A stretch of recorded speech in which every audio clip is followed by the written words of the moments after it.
ফটিকছড়ি এলাকা মাইজভান্ডারের বড় পীর, ওখানে এত বড় কুতুবুল আলম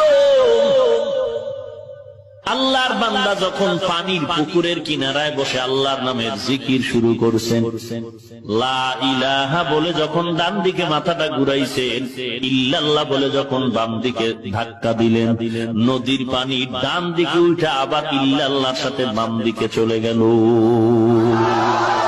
আউলিয়ারা কারে উকবা ইখতিয়ার, জাহেলারা কারে দুনিয়া ইখতিয়ার।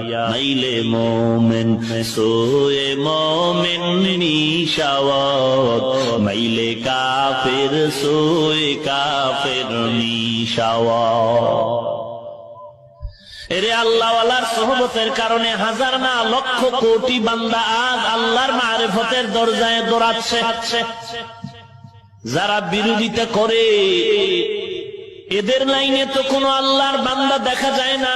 নামাজ পড়ার থেকে নামাজি হয়েছে, বরং আগে নামাজ পড়তে এখন ফিতনা করে। আগে এত অহংকারী হতো না, এখন অহংকার বেশি করে। মসজিদে ঢুকলে একটু ভাব নিয়ে ঢুকে, ভাব দাঁড়ানোর সময় ভাব, আলহামদুলিল্লাহ শেষ হইলে জোরে আমিন বলে চিৎকার করে ভাব।